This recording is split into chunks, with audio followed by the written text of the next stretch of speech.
Coming up on UT10 News, a look at what to do if you don't agree with your grade. And we'll also address the movement towards a better parking system on campus. Plus, Isaac Petcash followed both the men's and women's basketball teams on their road to the MAC tournament. Your news in 10 minutes starts now.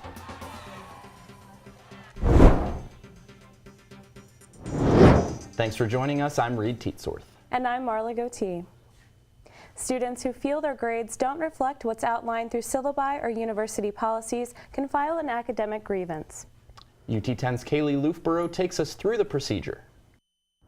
Students must speak with instructors first when problems occur. If not resolved, they next go to the chair of the department, then dean of college, before finally filing a detailed petition with the Academic Grievance Council. The council has the final say, and from start to finish, the process can take an entire semester. Going through the different levels and then filling out the applications, getting the information, and then bringing the council together to discuss and make a decision. If ruled in favor of the student, the instructor has 10 days to make the grade changes. Kistner says he receives about 20 inquiries each semester, but only 6 are actually filed.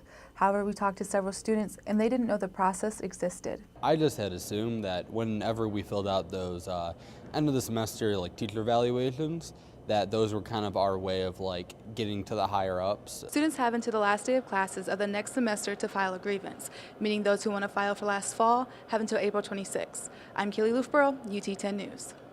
The latest report by Rocket Wellness shows just over 67% of students report using alcohol in the last month. At UT, alcohol is the most commonly abused substance. Over half of students surveyed reported binge drinking in the past 2 weeks. Students may not know they're more prone to substance abuse if it runs in their family. It doesn't mean that you will be, but the percentages are higher versus someone who doesn't have that in their family background. If you or someone you know is struggling with substance abuse, call the Counseling Center at 419-530-2426. Road repairs and construction in Toledo are something anyone who visits the city knows well. UT10's Alyssa Plotz takes a look at the city's plans for the next big road project. This past February, Toledo City Council accepted funding for the city's upcoming road improvements with a budget of around $18 million. Some of the roads that are set to be resurfaced include portions of Bancroft Street, Summit Street, Central Avenue, and Douglas Road. Basically, in a resurfacing project, you're going to see a couple of lanes. They're a little quicker. They might last only 90 days.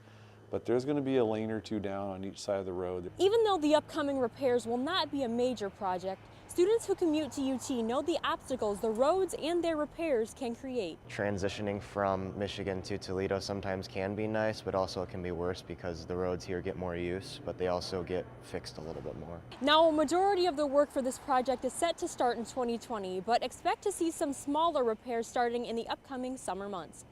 I'm Alyssa Plotz for UT10 News.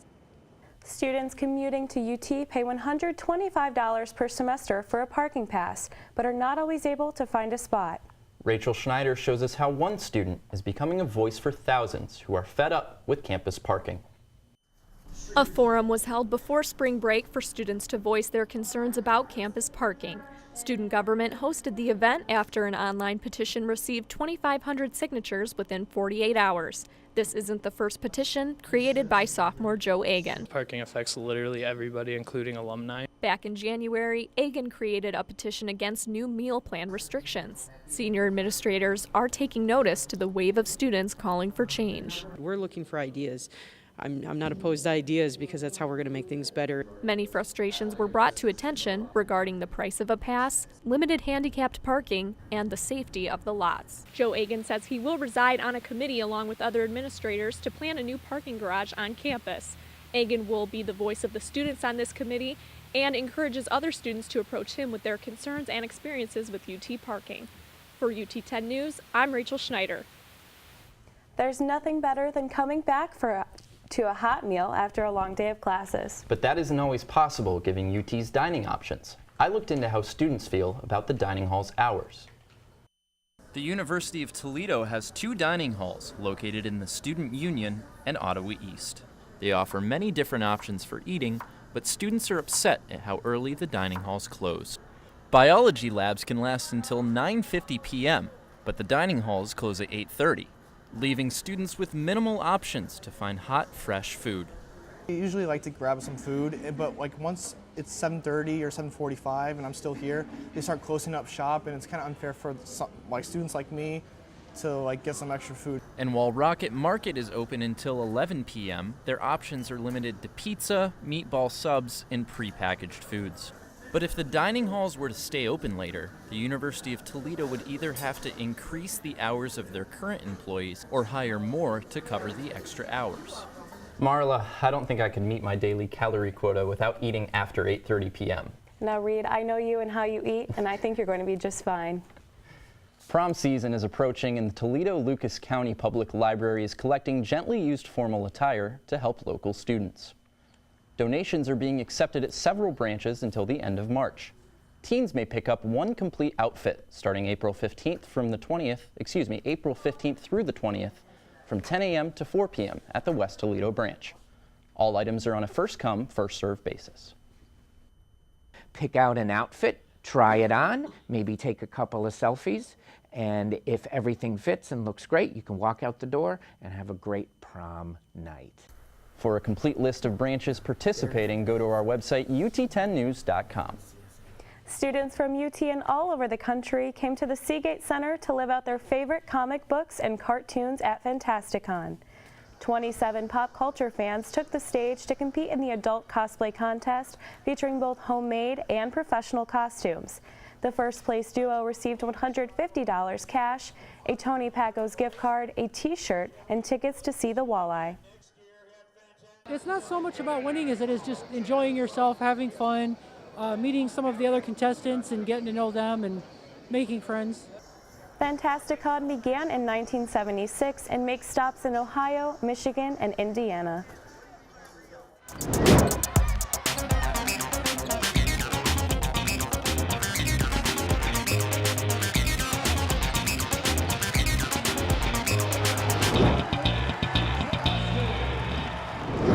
I'm Isaac Petcash, and this is your UT10 Sports Report. What a thrill it will be this week for UT basketball as both teams are in the MAC tournament.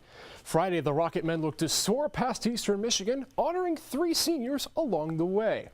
Early on, though, the Eagles look to spoil the party as Paul Jackson knocks down the jumper. Then it's Jackson one more time from deep to increase the EMU lead to 8-2. Rockets wouldn't go quietly, however, as Spencer Littleson forces the turnover and deposits the rock on the other end. Then it was the senior show as Jalen Sanford comes up with a titanic defensive block and Nate Navigato follows with a quick 3. In the second half, it was all Rockets as Littleson caught fire from deep, hitting back-to-back attempts from downtown to pad the Rocket advantage. Toledo stayed the course to get the win and clinch the number 2 overall seed in the MAC tournament. They will take on NIU in the quarterfinals this Thursday in Cleveland. And just like the men, Toledo women's basketball is also in the midst of another strong season, largely in part to a fresh face. UT sophomore Nakaya Black has put together an impressive 2018-2019 season. The Tallahassee Community College transfer is averaging over 10 points per game in 28 minutes per contest.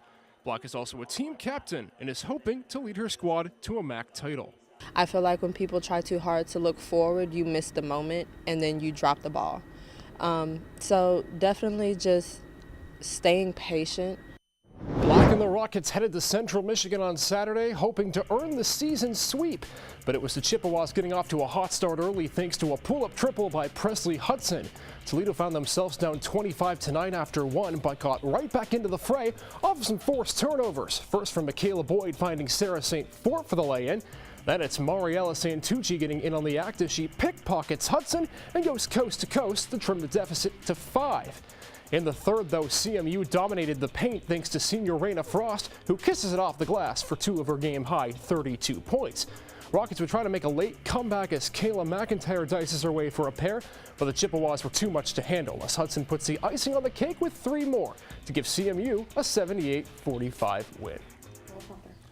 Thanks, Isaac. That's it for UT10 News. For the latest breaking news, tune in next week. I'm Reed Teetsorth along with Marla Goatee and Isaac Petcash. We'll see you then.